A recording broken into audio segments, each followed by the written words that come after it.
Hi everybody, how are you? Staying safe? I may not be standing in front of 100% population of this country, but I am damn sure that I am standing in front of 100% future of this country. In this current pandemic, while we people are struggling to find out the solution for this COVID-19, I know I am making future scientists and doctors who can help this country, this world to fight any dangerous pandemic that is coming to the future. Anyways, let us back to our chapters. हम लोग discussion किए थे SN1 reaction. आज हम discussion करेंगे SN2 reaction, उसके बाद उसका कंपैरिजन जो सबसे इंपॉर्टेंट लिंक रहेगा. तो आज हम डिस्कशन करेंगे SN2 रिएक्शन. क्या है ये SN2 reaction? It is SN2 और उसको भी हम लोग कभी कभी DN2 भी बोलते हैं. SN2 रिएक्शन क्या है? SN2 reaction is substitution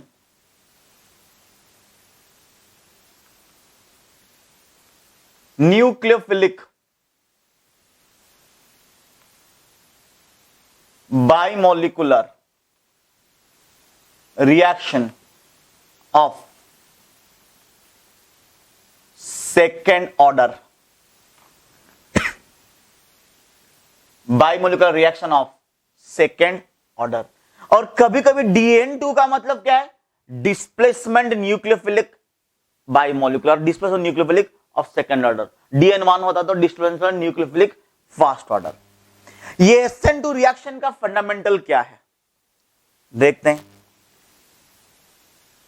let us discuss for alkyl halides. Let us discuss for alkyl halide. कैसा है ये? कार्बन, ये मान लीजिए D, ये H,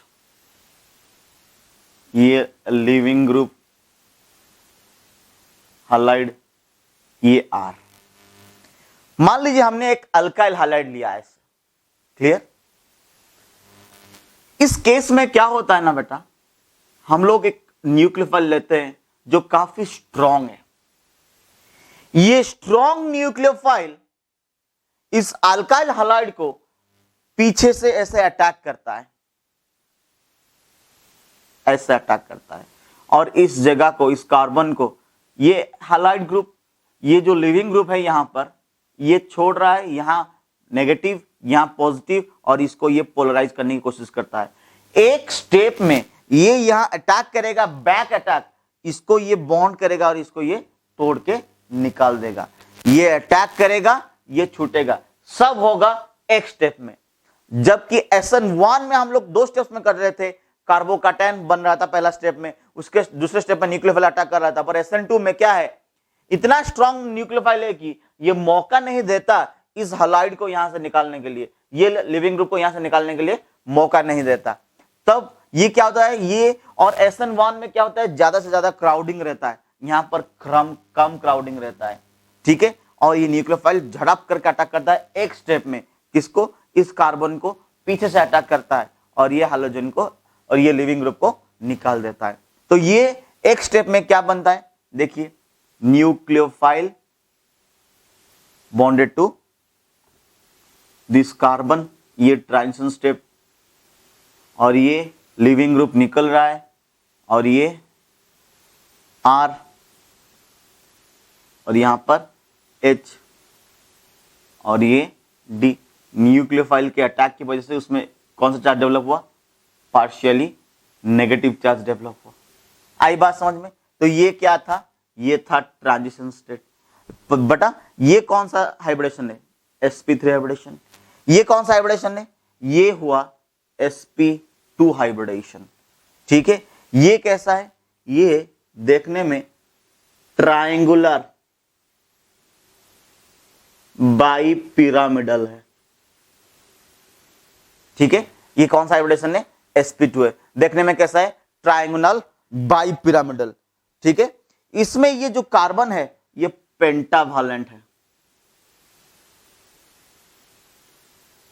देख रहे हो, ये एक अनयूजुअल चीज है। ये पहले टेट्राहेड्रल था, फिर ये कार्बन, ये हैलाइड, ये डी और ये एच, कुछ ऐसा सीन बना, ऐसा सीन बना। देखिए ये ऐसे प्लानर, ट्रायंगुलर, ट्रायंगुलर, और ये यहां पर अटैकिंग न्यूक्लियोफाइल, यहां से लिविंग ग्रुप, ये ट्रायंगुलर बाई पिरामिडल, ये एक प्लानर बना, यहां से न्यूक्लियोफाइल अटैक करेगा और ये हैलाइड छूटेगा। वो सब एक ही स्टेप में होगा। जानते हैं SN2 reaction is much more easier than SN1 reaction, जबकि SN1 में बहुत ही टेंशन है हमको कि कहां अटैक करे, कैसे कार्बन बनेगा, फिर रीअरेंज होगा। यहाँ कोई रीअरेंजमेंट का सीन नहीं है। तो फिर यहां पर क्या हुआ, यहां पर ये हुआ कि यहां से sp2 हुआ, पेंटावालेंट हुआ, ट्रायंगुलर बाइपिरामिडल हुआ। ये एक बहुत ही अनस्टेबल ट्रांजिशन स्टेट है, क्योंकि कार्बन में यहाँ ये पेंटावैलेंस डेवलप कर रहा है और ये नेगेटिव चार्ज।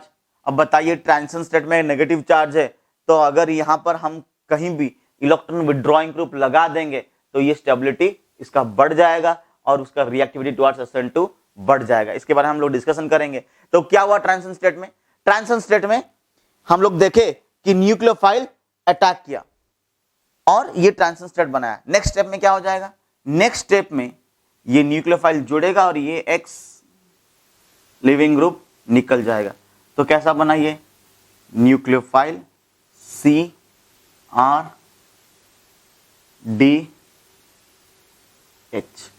तो यहां पर ये क्या बना, ये पूरा जो सीन हुआ ये क्या हुआ, यहां पर 100% इन्वर्सन ऑफ कॉन्फ़िगरेशन हुआ, inversion of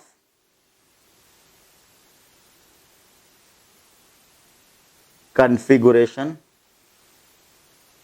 occurs, 100% inversion.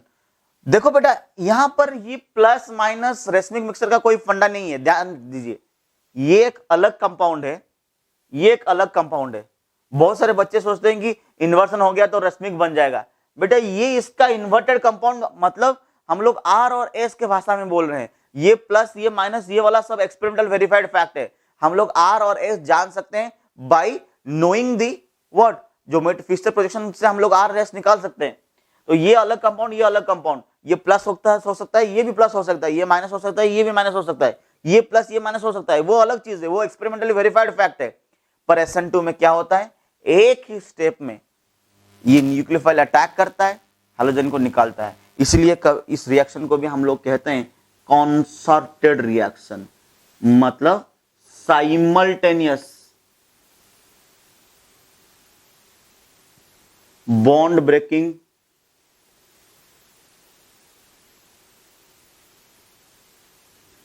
And bond formation occurs. आई बात समझ में, एक ही स्टेप में बॉन्ड बना न्यूक्लियोफाइल और कार्बन के बीच में, और एक ही स्टेप में ये बॉन्ड छूटा।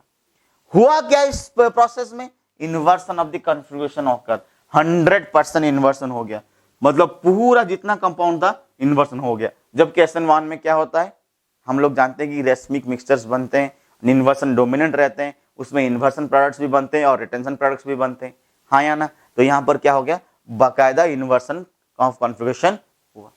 क्लियर, और देख लीजिए, लिख लीजिए नेक्स्ट। इसमें कोई चांस नहीं है कि रीअरेंजमेंट हुआ। क्यों, क्योंकि कोई कार्बोकटन यहां नहीं बनता है। और इस चीज को सपोर्ट देने के लिए हमको क्या चाहिए बेटा, ये सबसे इंपॉर्टेंट चीज है। इस चीज को सपोर्ट देने के लिए हमको क्या चाहिए, स्ट्रॉन्ग न्यूक्लियोफाइल चाहिए। ठीक है, क्यों, क्योंकि स्ट्रॉन्ग न्यूक्लियोफाइल इस हैलोजन को, इस लिविंग ग्रुप को मौका नहीं देता पहले छोड़ के जाने के लिए। ये अटैक करता है, ये फिर छूटता है। ये अगर पहले छोड़ के चला गया तो कार्बोकैटायन बनेगा। क्लियर, और SN2 में कार्बोकैटायंस नहीं बनते। एक ही स्टेप में ट्रांजिशन स्टेट के थ्रू कॉन्सेप्ट क्लियर हो जाता है, एक ही स्टेप में रिएक्शन हो जाता है। तो थोड़ा इसके बारे में और एक एनालिसिस क्या है,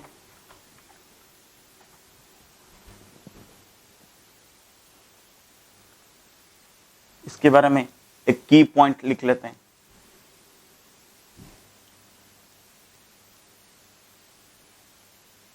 की पॉइंट्स, पहले इसका काइनेटिक्स।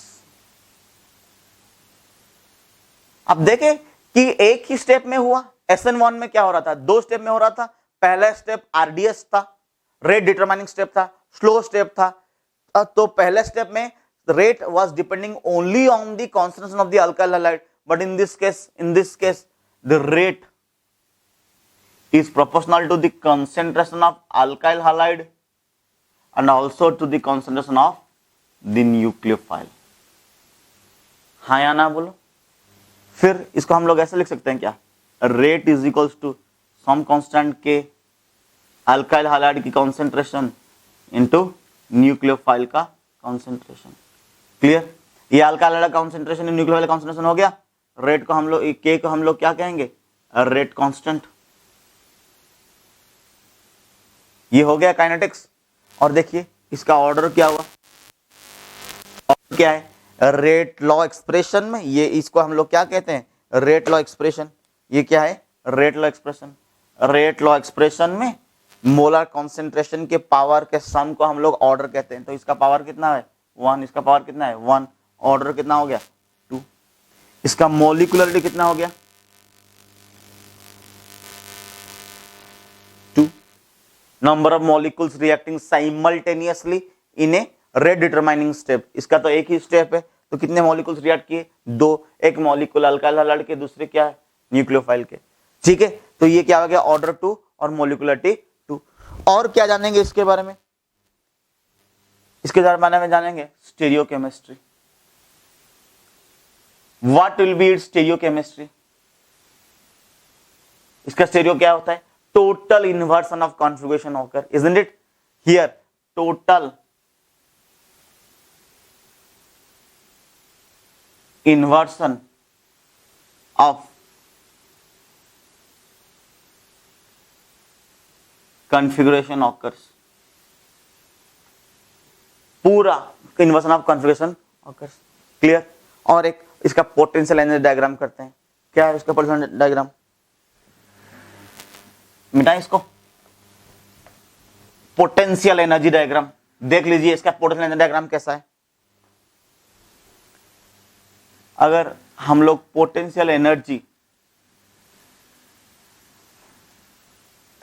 अगर हम लोग potential energy versus reaction progress का डायग्राम करें, कैसा आएगा यू। क्लियर। ये क्या हो गया, reactant part RX plus nucleophile. यहां क्या हुआ, ट्रांजिशन स्टेट हुआ।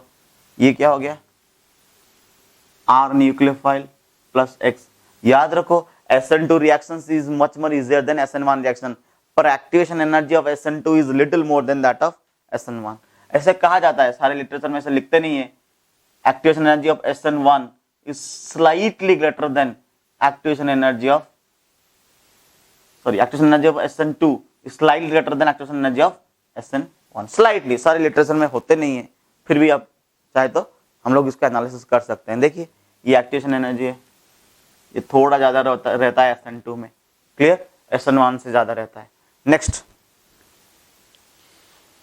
नेक्स्ट कॉन्सेप्ट इज एक छोटा सा analysis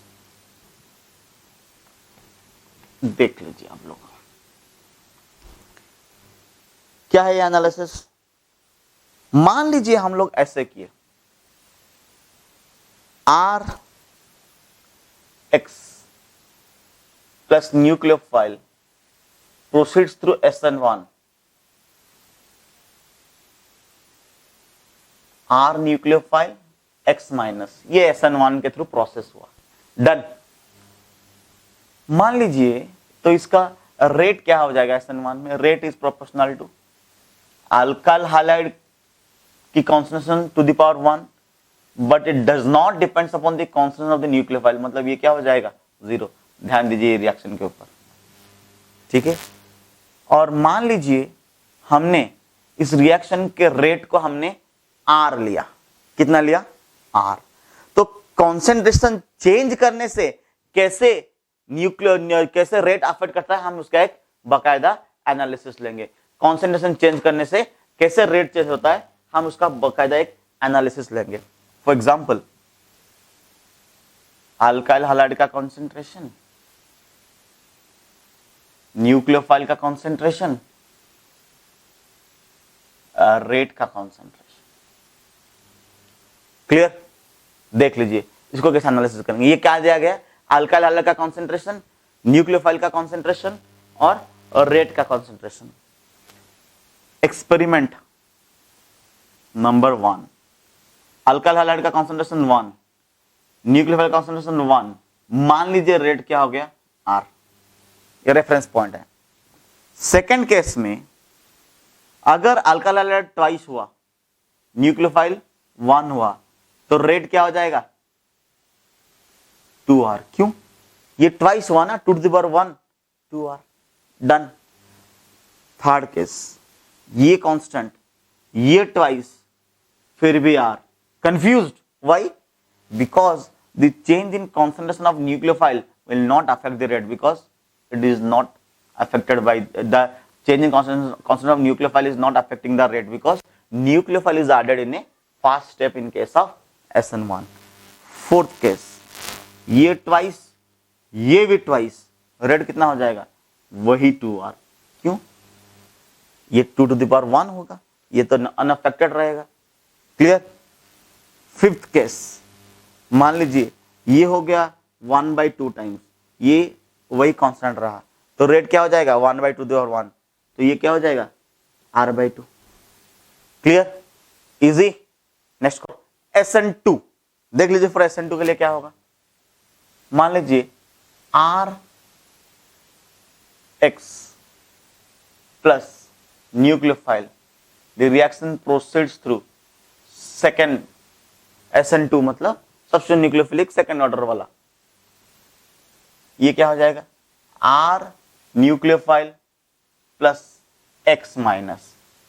in this case what happened? Rate कैसे लिखेंगे? पहले rate is equals to RX का कॉन्सेंट्रेशन, क्योंकि ये सिंगल स्टेप कॉन्सर्टेड रिएक्शन है, एक ही स्टेप में क्या होगा? बॉन्ड ब्रेकिंग और बॉन्ड फॉर्मिंग। क्लियर? तो इसमें क्या हो जाएगा? Rate is equals to RX और न्यूक्लियोफाइल टू द पावर क्या? 1। क्यों? क्योंकि इसके ऑर्डर क्या हो जाएगा? 2, जबकि SN1 में ऑर्डर क्या था? 1। मॉलिक्यूलर क्या था? 1। वही वाला फंडामेंटल करेंगे। मान लीजिए हमने RX का कॉन्सेंट्रेशन लिया, न्यूक्लियोफाइल का कॉन्सेंट्रेशन लिया। क्लियर? और मान लीजिए हमने रेट लिया। ठीक है? अगर अल्काइल हैलाइड का कॉन्सेंट्रेशन हुआ 1 और न्यूक्लियोफाइल कॉन्सेंट्रेशन हुआ 1 और रेट को हमने ले लिया R, ये एक्सपेरिमेंट 1। ठीक है? मान लीजिए concentration of alkyl is twice, nucleophile is 1, rate क्या हो जाएगा? 2R। क्यों? ये RX to the power 1, nucleophile to the power 1, order 2 है।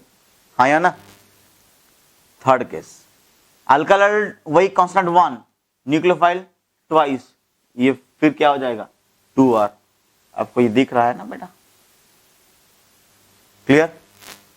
Fourth case, both are made twice, तो ये क्या हो जाएगा? Rate 4R। Clear? Fifth one, if this is 1/2 and this is 1/2, तो ये क्या हो जाएगा? R/4। क्लियर? अगर एक को 1/2 किया, दूसरे को कांस्टेंट रखा, तो क्या हो जाएगा? R/2। अगर इसको 1 रखा, इसको 1/2 किया, तो क्या हो जाएगा? R/2।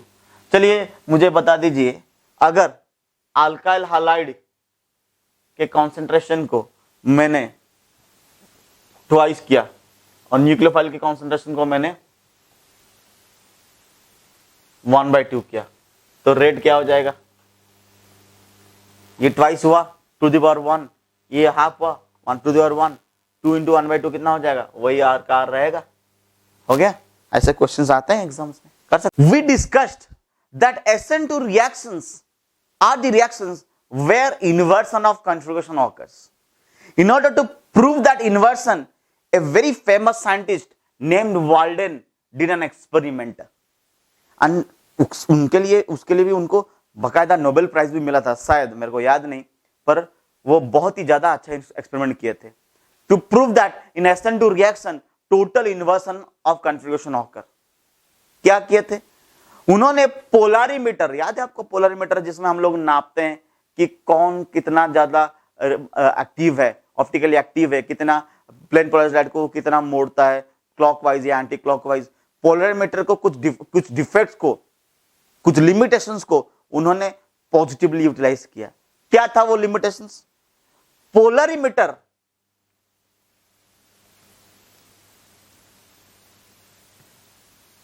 Can distinguish between protium and deuterium.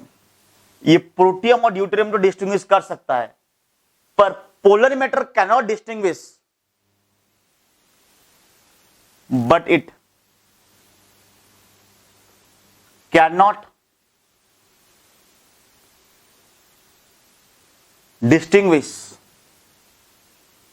say chlorine 35, chlorine 37, मतलब उसके लिए ये दोनों सेम है। It cannot distinguish between bromine 80 bromine 82। It cannot distinguish between oxygen 16 and oxygen 18. It cannot distinguish between iodine 127 and iodine 131। मतलब polarimeter के लिए ये दोनों एक जैसे ही है कॉन्सेप्ट, ये दोनों एक जैसे ही हैं, ये दोनों एक जैसे ही हैं, ये दोनों एक जैसे ही हैं। पर polarimeter can distinguish between carbon and in between hydrogen, deuterium and protium. मतलब अगर कोई कार्बन कायरल है और मान लीजिए उसके पास DHXR है, तो कायरल ये हो सकता है क्योंकि उसके लिए D और H अलग अलग है। पर अगर यही H और D को हटा के यहां Cl35 ये Cl37 कर दिया तो ये उसके लिए कायरल नहीं होंगे, क्योंकि polarimeter cannot distinguish between chlorine 35 and chlorine 37। अगर मैं इसको हटा के आयोडीन 127 आयोडीन 131 लगाया तब भी ये ऑप्टिकली एक्टिव नहीं होगा। Clear? It can only distinguish between hydrogen and deuterium, but cannot distinguish between chlorine 35 37, oxygen 16 18, bromine 80 82, iodine 127 131। तो इसी लिमिटेशंस को लेके वाल्डेन साहब ने एक बहुत ही बढ़िया उम्दा एक्सपेरिमेंट किए थे। देख लेते हैं वो एक्सपेरिमेंट क्या था। The experiment was Walden took 2 iodo-octane, rather I can say N-octane। कैसे किए थे देख लीजिए एक्सपेरिमेंट, ध्यान दीजिए। मिथाइल H आयोडीन 127, यहां पर उन्होंने N मतलब सीधा चेन NC6H13 हो गया। इसको लिए थे, ये क्या है? 2 iodo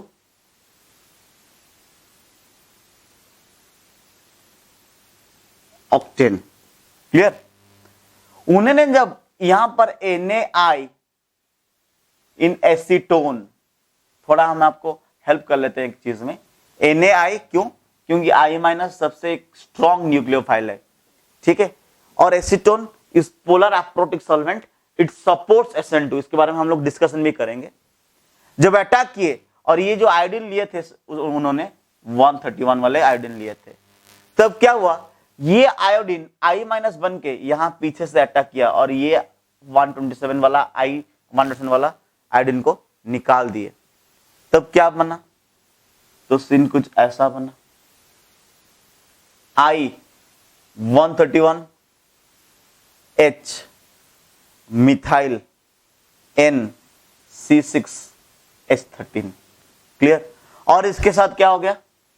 आयोडीन 127 माइनस फ्री हो गया। क्लियर? बेटा ये आयोडीन 127 माइनस भी इसको बैक अटैक करके वापस ये रिएक्शन दे सकता है। इसलिए हम NaI लेते हैं, NaBr NaCl नहीं लेते हैं, क्योंकि NaBr NaCl is not that dissolve, it return reaction इसमें इतना अच्छा नहीं होता, it not that dissolve, not that solved, तो इसलिए आयोडीन लेते हैं। तो देख लीजिए प्रॉब्लम क्या हुआ, ध्यान दीजिए, अगर ये आयोडीन 127 और 131 में फर्क होता तो ये एक्सपेरिमेंट नहीं होता।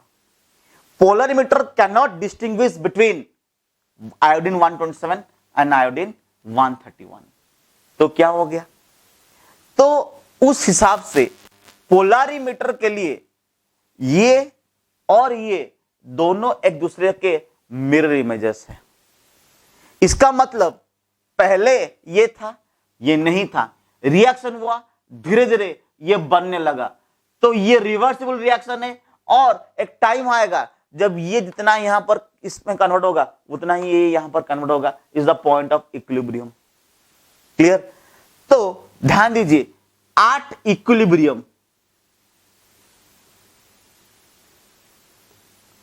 8 इक्विलिब्रियम क्या होगा इसका, ये जो ऑप्टिक, मान लीजिए इसका पोलरिमीटर में रोटेशन दिखा रहा है अल्फा, कितना दिखा रहा है alpha.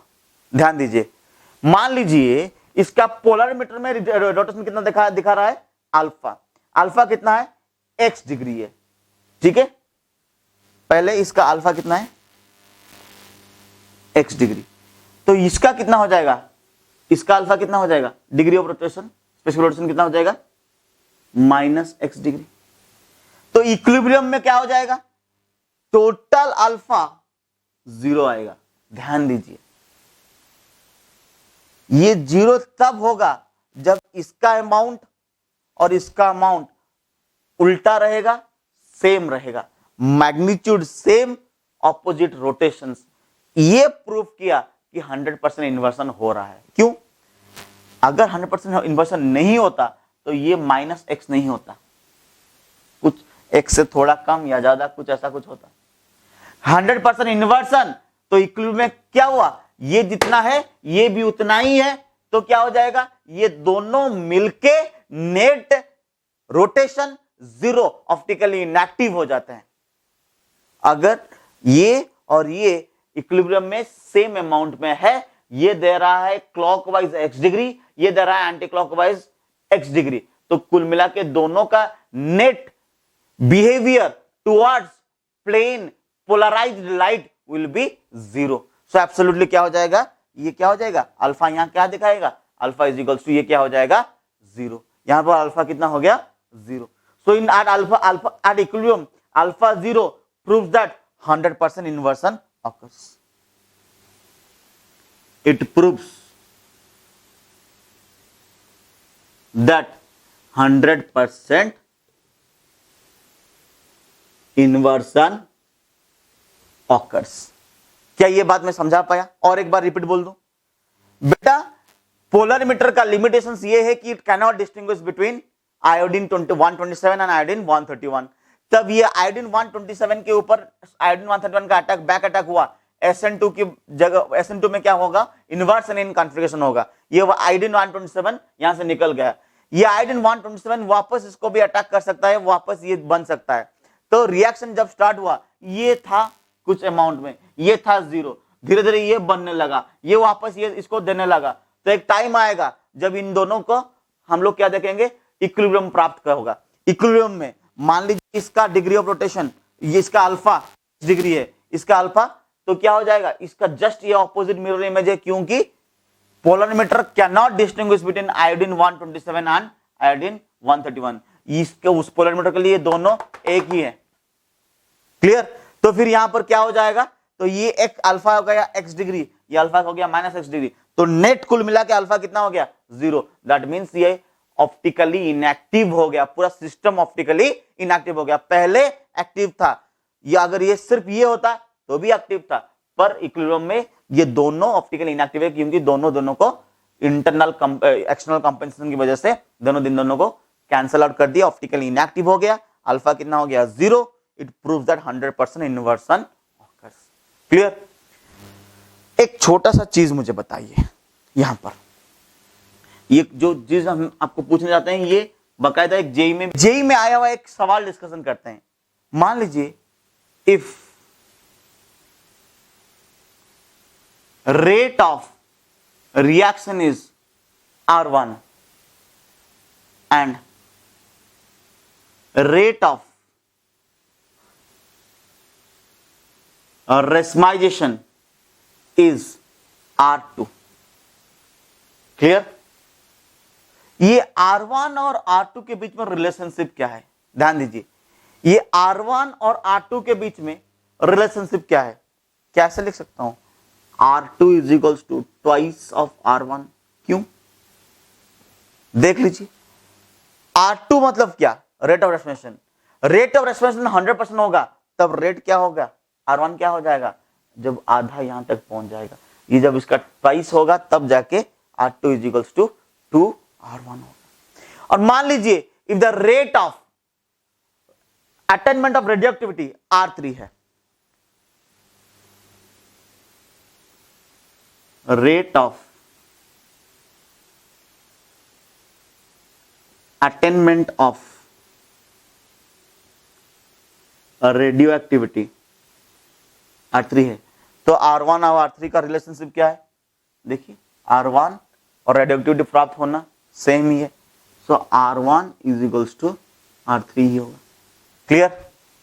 Easy? Now the next concept, factors affecting the reaction. पहला factor, bit 1, degree of alkyl halide. देख लीजिए, CH3X, CH3, CH2X, CH3CH, CH3X, CH3C, CH3, CH3X। जानते हैं आप लोग SN1, आपको याद होगा कि SN1 जिसमें ज्यादा स्टेबल कार्बोकैटायन बनेगा वो उसी का रेट ऑफ SN1 रिएक्शन ज्यादा होगा, पर हम लोग SN2 पढ़ रहे हैं। SN2 याद रखो, लेस क्राउडिंग सपोर्ट्स SN2। तो इसमें क्या है? क्राउडिंग कम है तो इसमें ज्यादा होगा रेट ऑफ SN2। देन इसमें, देन ये क्या हो गया? प्राइमरी, फिर सेकेंडरी, फिर टर्शियरी। आपको क्लियरली बता दें कि नॉर्मली इसमें SN2 नहीं होते हैं, नॉर्मली SN2 रिएक्शन इसमें प्रिफरेबल नहीं होते हैं, जबकि इसमें SN1 प्रिफरेबली नहीं होते हैं। क्लियर? इजी? क्यों ये क्राउडिंग का प्रॉब्लम है? थोड़ा एक एनालिसिस लेंगे, वो लिटरेचर के बाहर है, फिर भी आप समझ सकते हैं। देख लीजिए, ये एक लिविंग ग्रुप है, ठीक है। असल में केस क्या है?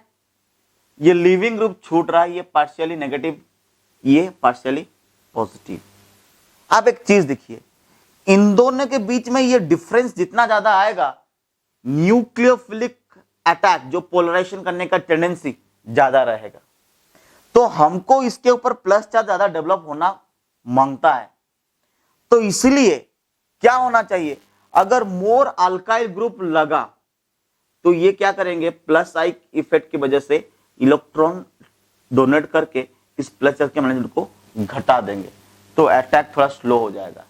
जितना कम क्राउडिंग रहेगा बेटा, less crowding, more charge magnitude, more polarization developed, so nucleophilic attack will be more easier.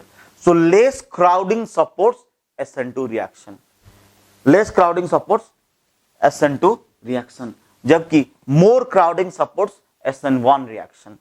Next example देख लीजिए, और एक चीज ध्यान दीजिए, इसका रेट ऑर्डर क्या हुआ? 1 2 3। याद रखो SN1 में 3 2 1, SN2 में 1 2 3। इसके बाद हम लोग पढ़ेंगे E1 E2, उसमें भी 3 2 1 ही होगा। सिर्फ SN2 ही एक ऐसा केस है जहां पर 1 2 3 का ऑर्डर, मतलब प्राइमरी सेकेंडरी टर्शियरी का ऑर्डर फॉलो किया जाता है। नेक्स्ट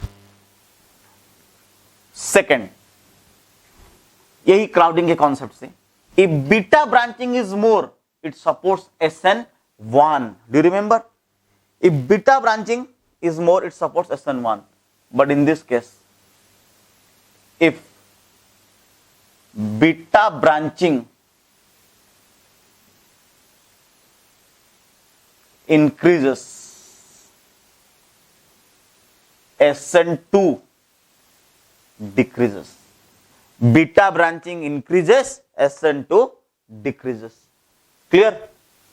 Next example, क्या आपको याद है वही बीटा ब्रांचिंग वाला फंडामेंटल, क्राउडिंग? जब बीटा में ज्यादा ब्रांचिंग होगा तो क्राउडिंग रहेगा, हमको क्राउडिंग नहीं जमता है, लेस क्राउडिंग SN2. ये क्या है? अल्फा, ये बीटा, ये अल्फा, ये बीटा, ये अल्फा, ये बीटा. देखिए SN2 किसमें ज्यादा होगा? इसमें, फिर इसमें, फिर इसमें. इसमें तो कोई लिटरेचर में लिखा गया है कि ये SN2 नहीं देता, ये नियोपेंटाइल 1 2 3 4 5 SN2 नहीं देता है कोई बीटा ब्रांचिंग का. क्या? क्यों? यहां पर जितना ब्रांच रहेगा उतना ज्यादा क्राउडिंग होगा, क्राउडिंग होने से हमको SN2 रिएक्शन करने में दिक्कत होगा. नेक्स्ट थर्ड केस देख लीजिए.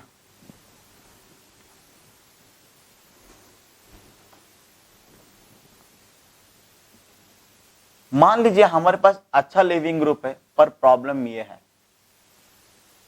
कि वो लिविंग ग्रुप रेजोनेंस कनेक्टेड है, उसमें डिलोकलाइजेशन हो सकता है. तो देखिए ये क्या है? आराइल हालाइड या C डबल बॉन्ड CX, ये विनाइल हालाइड. इसमें प्रॉब्लम क्या है? डिलोकलाइजेशन की वजह से यहां पर क्या हो जाएगा? PDCH. आपको याद है PDCH? Partial double bond character. तो यहां पर ये बॉन्ड तोड़ना हमारे लिए डिफिकल्ट है, तो इसमें SN1 भी डिफिकल्ट और SN2 भी डिफिकल्ट. क्लियर? इसमें SN1 भी डिफिकल्ट और SN2 भी डिफिकल्ट. डन. नेक्स्ट, क्या आपको इस SN2 रिएक्शन का ट्रांजिशन स्टेट के बारे में कुछ याद है? ट्रांजिशन स्टेट में क्या हुआ था? न्यूक्लियोफाइल अटैक किया था, एक ट्रांजिशन स्टेट बना था जिसमें एक पार्शियल नेगेटिव चार्ज डेवलप हुआ था. ठीक है, तो ट्रांजिशन स्टेट का स्टेबिलिटी जितना ज्यादा रहेगा, रेट ऑफ SN2 उतना ही ज्यादा होगा. ठीक है, तो देख लीजिए next case. Due to presence of partial negative charge in transition state, the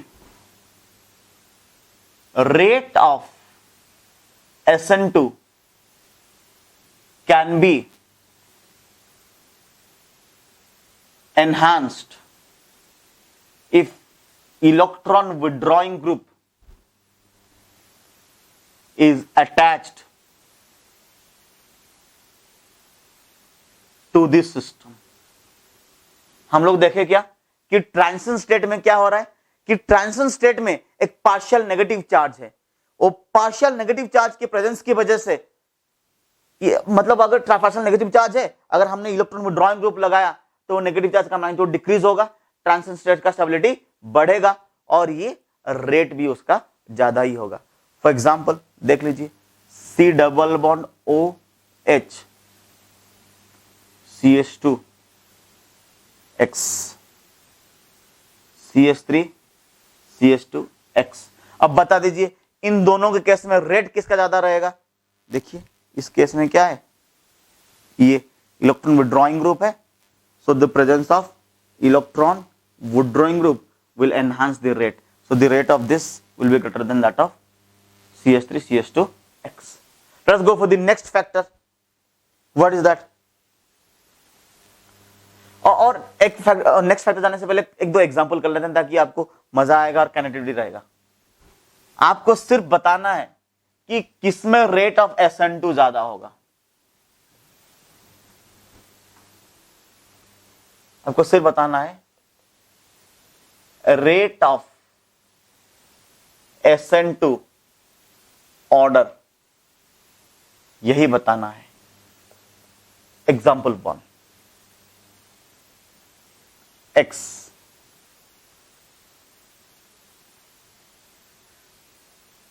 X ये 1 ये 2, बता दीजिए SN2 किसमें ज्यादा होगा।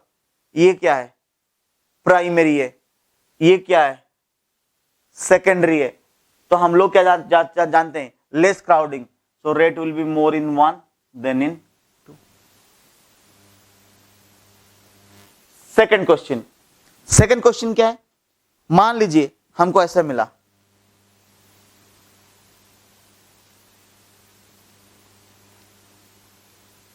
Cl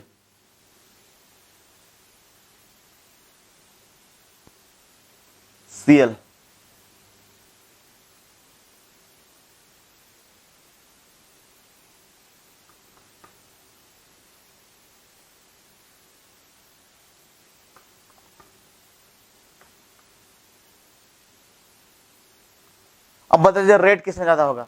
1, 2, 3 में। पहले तो ये Cl यहां पर है, यहां पर ये क्या हो जाएगा? PDCH की वजह से यहां डबल बॉन्ड कैरेक्टर आएगा, तो 1 सबसे कम होगा SN2। बकायदा इसमें ना भी हो यहां पर Cl, ये क्या होगा बेटा? ये तो कार्बोकैटायन नहीं बनाएगा, तो ये क्या होगा? ये डबल बॉन्ड की वजह से उसके पास -I इफेक्ट है, इसके पास भी -I इफेक्ट है, पर ये -I इफेक्ट सेकंड पोजीशन में, जबकि ये -I इफेक्ट कहां पर है? First, second, third, fourth position में। तो -I इफेक्ट सबसे ज्यादा कहां पर है?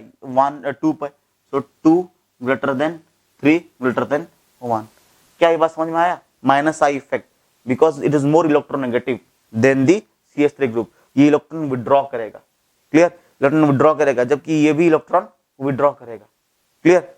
ये क्राउडिंग, ये भी प्राइमरी है, ये भी प्राइमरी है, ये भी प्राइमरी है, ये भी प्राइमरी है, पर ये -I इफेक्ट यहां थोड़ा पास है, यहां थोड़ा -I इफेक्ट दूर है। और एक क्वेश्चन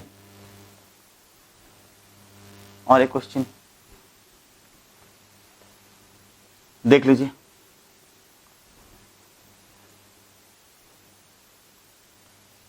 थर्ड क्वेश्चन,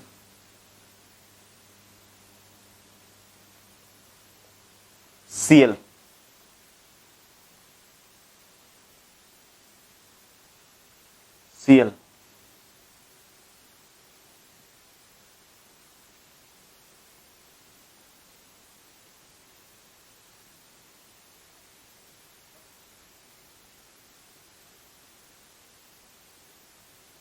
इन दोनों में करते हैं 1, 2।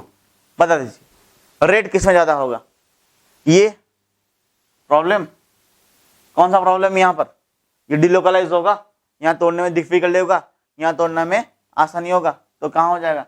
1 will be having more rate than that of 2। Next question,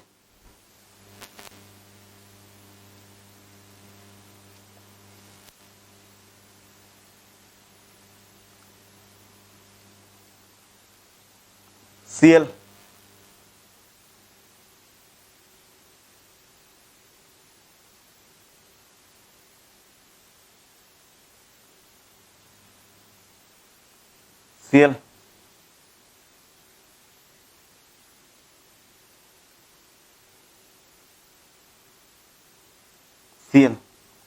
ये 1, ये 2, ये 3।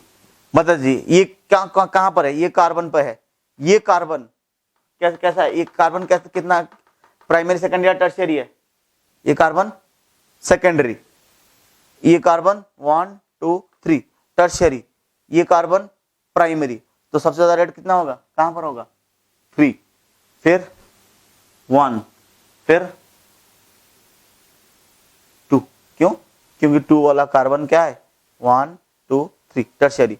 मान लीजिए हमने और एक एक्सपेरिमेंट दे दिया आपको, यहाँ पर Cl और यहाँ पर Cl लगा दिया, वही प्रॉब्लम हो जाएगा बेटा, भले ही टर्शियरी और ब्रिज हेड पे ऑपरेशन होना डिफिकल्ट हो जाएगा हमारे लिए। क्लियर? तो एंड में क्या आ जाएगा, ये लास्ट वाला चीज ये एंड में आएगा। Clear? Easy?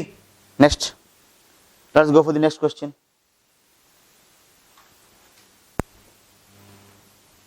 Next question,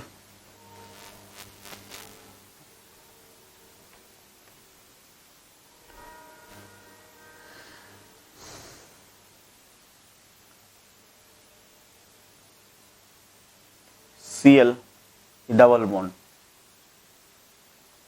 Cl ये ट्रिपल बॉन्ड, अब बता दीजिए 1 और 2 में रेट ऑफ SN2 किसमें ज्यादा होगा, ये ट्रिपल बॉन्ड, ये double bond, triple bond sp hybridized, double bond sp2 hybridized, sp hybridized more s character, more electronegativity, more electron withdrawing tendency, तो ये more minus I, so 2 will be greater than 1। Next question, so 2 will be greater than 1. Next question,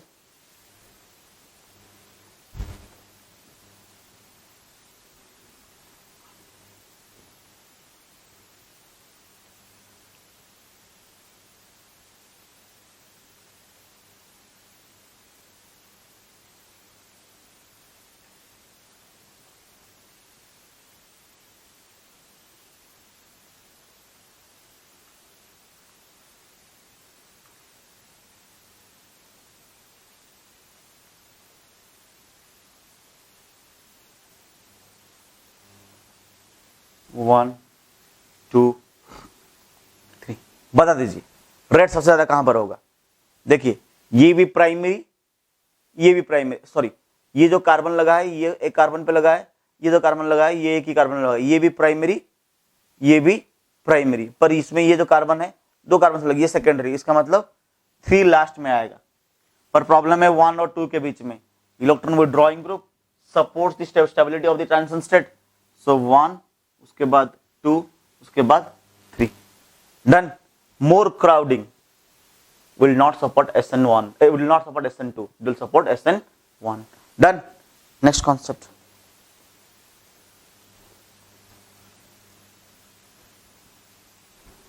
don't think that wherever there will be more SN1 there will be less SN2, or when there will be more SN2 there will be less SN1, it's not like that।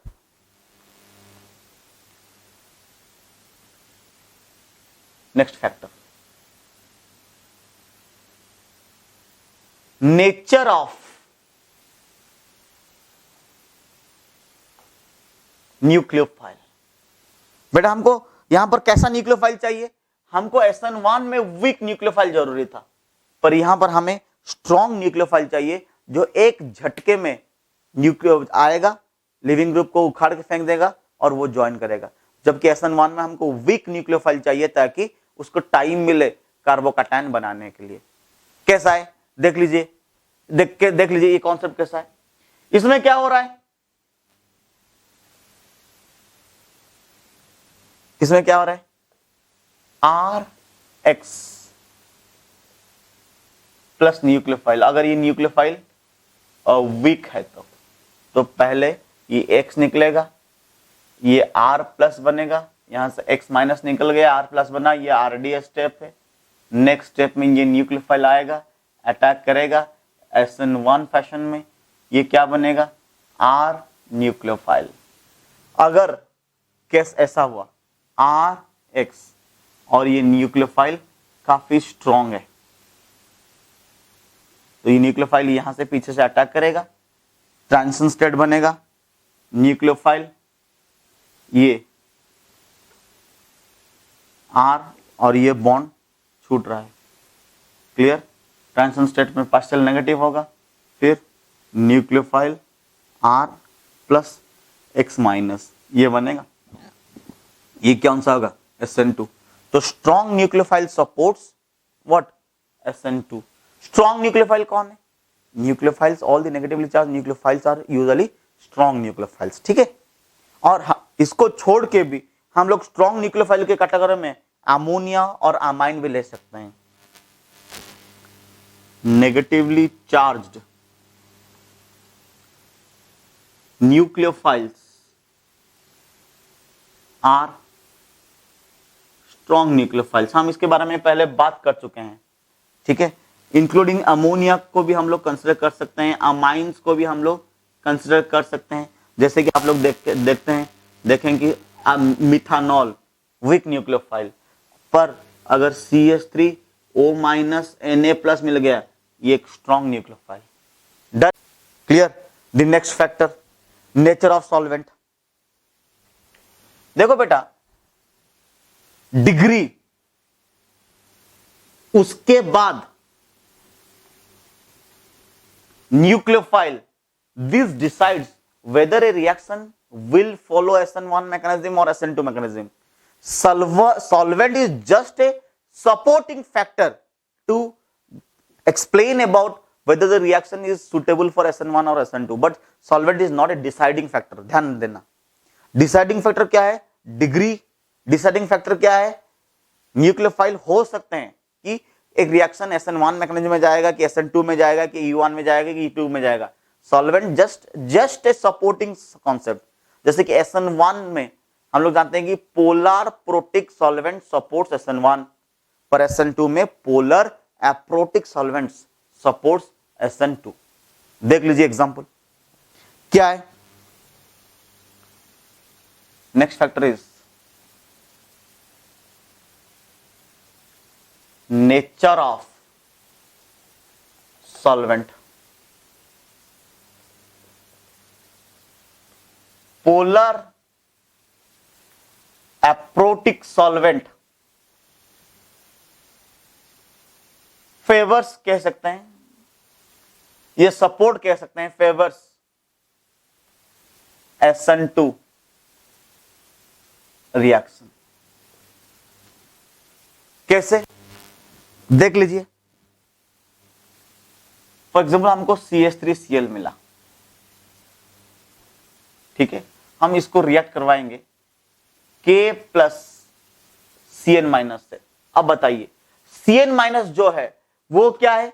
Cn- is a very very strong nucleophile, ठीक है।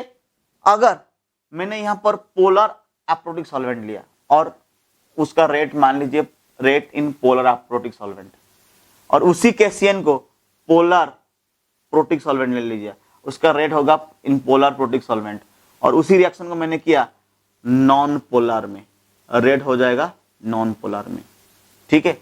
अब मुझे बताइए इन तीनों में से SN2 reaction होगा, क्योंकि हमारे पास स्ट्रॉन्ग न्यूक्लियोफाइल है, क्या है? Cn-। इसमें रेट कहां ज्यादा हो जाएगा? रेट कहां ज्यादा होगा? Rate in polar aprotic solvent will be greater then polar protic solvent, which in turn will be greater then non polar. Clear? So this is just a supporting factor. It is not a deciding factor that is which mechanism it will follow. Done. Next, nature of leaving group. Next is nature of leaving group.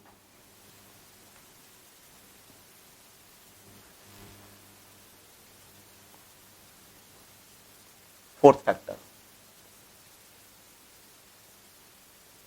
nature of leaving group. क्या है? Good leaving group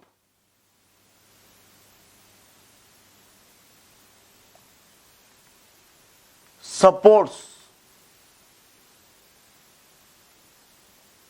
SN1 as well as SN2. Good living group supports SN1 as well as SN2 reaction.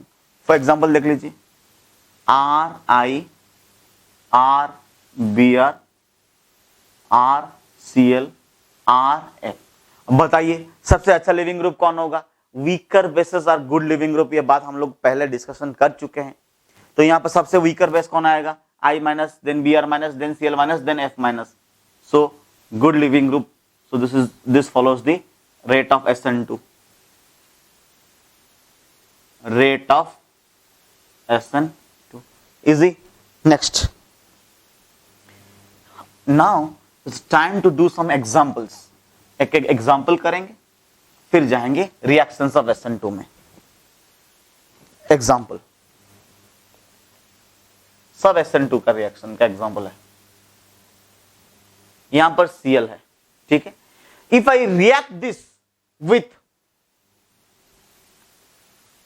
MeO minus K plus and it follows SN2, what will happen? Here simultaneously this MeO minus will be attacking this carbon, throwing out this chlorine.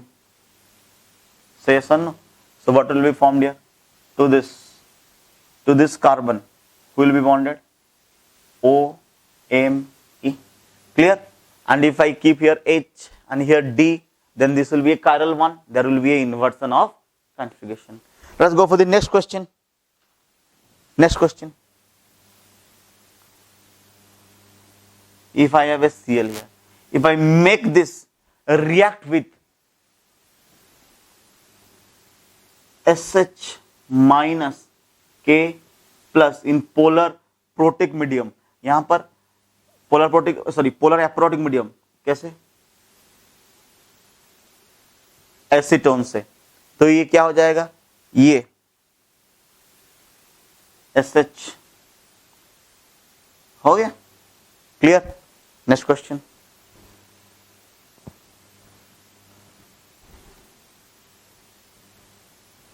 Next question, third question.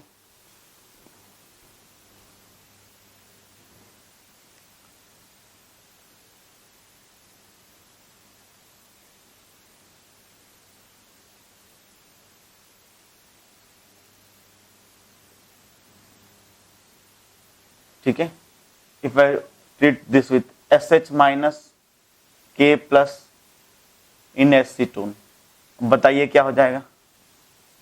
क्या ये SH, ये H, ये R, ये D, क्या ये inversion of configuration हुआ? ध्यान से बताइए, क्या ये इन्वर्सन ऑफ कॉन्फिगरेशन हुआ? क्या ये R था? कैसे R हुआ? देख लीजिए, ये 1 फिर 2 3 एंटी क्लॉकवाइज, ठीक है। R because H is in this horizontal line, तो ये क्या हो जाएगा? ये S हो जाएगा। चेक कर लेते हैं, 1 2 3 क्लॉकवाइज, H हॉरिजॉन्टल लाइन में, S हो गया। हाँ, समझ में आ रहा है? Next question number 4। In question number 4 let us do one more question. HCl pH, फिर यहां पर लगा दिया D, यहां H, यहां R, वही SH माइनस K प्लस इन एसीटोन। अब बता दीजिए अटैक कहां पर होगा? यहां पर। चेंज इन कन्फ्यूजन कहां पर होगा? यहां पर, यहां पर, सिर्फ यहां पर जहां अटैक होगा, इधर कोई प्रॉब्लम नहीं होगा। तो यहां पर क्या हो जाएगा? SH H pH H D R, done, easy. Next one more question, one more question. ये क्वेश्चन नंबर कितना है? 5। I K plus CN minus, हम लोग एसीटोन भी ले सकते हैं, तो क्या हो जाएगा यहां पर? I के जगह पर CN, इजी। क्या यहां पर कोई रीअरेंजमेंट कार्बोकैटायन होगा? नहीं, यहां कोई चांसेस नहीं है रीअरेंजमेंट करने की, so there is no chance of rearrangement. Acetone के बदले हम लोग अगर DMSO लेंगे तब भी वही रिएक्शन होगा। याद है आपको DMSO के बारे में हम लोग डिस्कशन किए थे न्यूक्लियोफाइल के टाइम में, dimethyl sulphoxide. This is an polar protic solvent.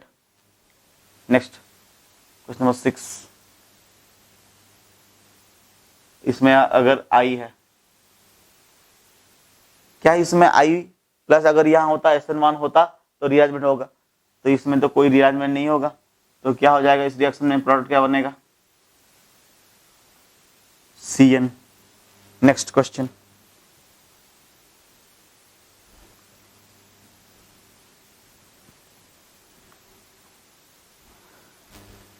Next question,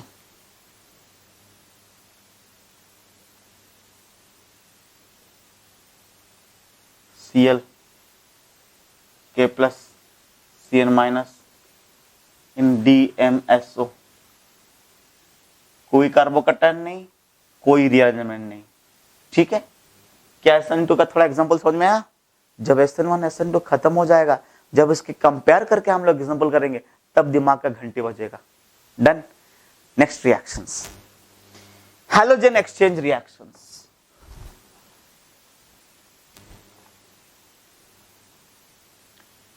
next is halogen exchange reaction. आप इसको एक नोट की तरह भी लिख सकते हैं, ये बहुत अच्छा नोट है, ये डायरेक्टली एनसीईआरटी का लिटरेचर है, सीधे सीधे एनसीईआरटी से उठाया गया है। क्लियर? पहला रिएक्शन हैलोजन एक्सचेंज, नाम याद, नाम से ही सब पता चलता है, फिंकलस्टन रिएक्शन। अगर हमने अल्काइल हैलाइड लिया और उसको ट्रीट किया किसके साथ? NaI इन एसीटोन के साथ, याद रखो ये X सिर्फ ब्रोमीन या क्लोरीन हो सकता है। याद रखो ये हैलोजन सिर्फ ब्रोमीन या क्लोरीन हो सकता है, तो इसमें ये SN2 मैकेनिज्म फॉलो करेगा और इसमें अल्काइल हैलाइड बनाएगा, और वो हैलाइड क्या होगा? अल्काइल आयोडाइड बनेगा। इसका एक अप्लाइड क्वेश्चन भी है हमारे पास, ठीक है। क्या है क्वेश्चन? क्वेश्चन ऐसे दिया था, क्या था क्वेश्चन? क्वेश्चन में ये था कि HCl pH D था। क्वेश्चन था क्या था कि ऐसा क्या करना चाहिए कि यहां पर ऐसा हो जाएगा, HSH pH D। तो टेंशन इस बात का था कि अगर मैं डायरेक्टली K प्लस SH लगा दूं तो SN2 के मैकेनिज्म के थ्रू SH तो इधर आ जाएगा, इस तरफ आ जाएगा, पर यहां तो इन्वर्सन की जगह पर रिटेंशन ऑफ कॉन्फिगरेशन हो रहा है, तो कैसे कन्वर्ट करें? तो यहां पर ये फिंकलस्टन बहुत काम की चीज है। तो पहले यहां पर Na in presence of acetone इस्तेमाल किए, तो ये क्या हो जाएगा? Inversion IH pH D। आई बात समझ में? इन्वर्सन हो गया, ये पहले इन्वर्सन हो गया, फिर इसको ट्रीट कर दीजिए K प्लस SH माइनस इन एसीटोन, काम खत्म। क्लियर? तो फिर इसको अटैक करेगा SH, फिर यहां पर इन्वर्ट हो जाएगा। तो हम लोग क्या देखे? इन्वर्सन प्लस इन्वर्सन क्या हुआ? और रिटेंशन। इजी?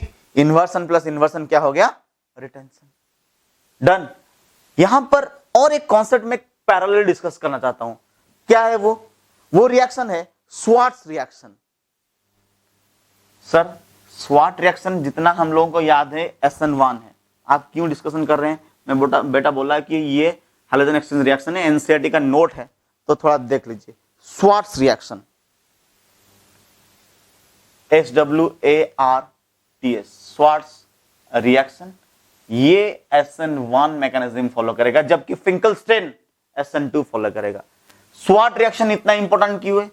क्योंकि यहां पर अल्काइल हैलाइड को अगर हम AgF के साथ ट्रीट करते हैं तो ये बाकायदा अल्काइल फ्लोराइड बनाता है, और ये X यहां पर क्लोरीन भी हो सकता है, ब्रोमीन भी हो सकता है, आयोडीन भी हो सकता है, और ये SN1 मैकेनिज्म ही फॉलो करता है। ये एक इंपॉर्टेंट चीज है, याद रखिए, SN1 फॉलो करता है। ये एक हैलोजन एक्सचेंज है पर SN1, जबकि फिंकलस्टन हैलोजन एक्सचेंज होते हुए भी क्या हो जाएगा? SN2। Done. In the next class we'll discuss about SN2 of alcohols and ethers. Till then, bye bye.